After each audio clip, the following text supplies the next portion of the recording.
আমরা বলি আমাদের বাংলা সোনার বাংলা, তার কারণ এই সোনার ফসল ফলে রয়েছে। দেখুন একদম সোনালি রঙের ফসল, মানে আমরা ধান দেখেছি সোনালি রঙের হওয়ার, এবার দেখতে পাচ্ছি গম।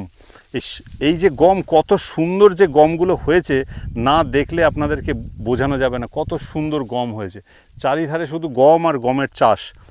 সেই জন্য এই সোনার বাংলাকে আমরা উপেক্ষা না করে আমাদের রাজ্যের, আমাদের জেলার যে কৃষিপণ্য আছে আমাদেরকে কিন্তু বিপণন করতে হবে, মানে মার্কেটিং করতে হবে, ব্যবসা বাড়াতে হবে। কিভাবে করতে হবে তার একটাই উপায়, সেটা হচ্ছে ফার্মার প্রডিউসার কোম্পানি। কেন? কারণ দেখুন এই যে একটা ছোট মাঠ, সেই ছোট মাঠের মধ্যে কত সুন্দর গম হয়ে রয়েছে। তাহলে আমি যদি বলি যে অনেক গম দরকার আমার, আপনি একজন প্রান্তিক ক্ষুদ্র চাষি হয়ে কিন্তু এই গম আমাকে সাপ্লাই দিতে পারবেন না। সেক্ষেত্রে একটা এফপিসির ভূমিকা কিন্তু অনেক, যারা কিনা সেই গ্রামের থেকে এই গম চাষ করে বা গম ফলিয়ে তারা কিন্তু বিদেশেও রপ্তানি করতে পারবে। আমাদের পাশের দেশ বাংলাদেশ রয়েছে, এখানেও কিন্তু আমাদের এক্সপোর্ট ইম্পোর্ট করার সুযোগ সুবিধাগুলো রয়েছে এই এফপিসির মাধ্যমে।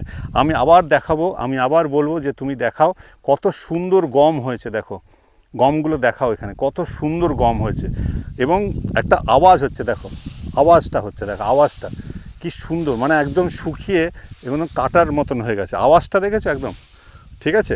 তো এই হচ্ছে গম, এই হচ্ছে আমাদের মানে দেশ, এই হচ্ছে আমাদের মাটি। এই মাটিতে কিন্তু সোনার ফসল পড়ে। তো এই ব্যাপারে যদি কেউ ফার্মার প্রডিউসার কোম্পানি গঠন করতে চাও, অবশ্যই নিচে দেওয়া নাম্বারে যোগাযোগ করবে এবং গমের প্রয়োজন হলেও এই নিচে দেওয়া নাম্বারে যোগাযোগ করবে।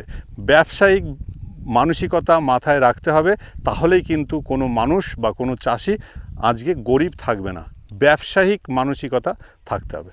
অনেক ধন্যবাদ। আশা করি এরকম ভিডিও উপস্থাপনা করতে পেরে আমারও ভালো লাগছে।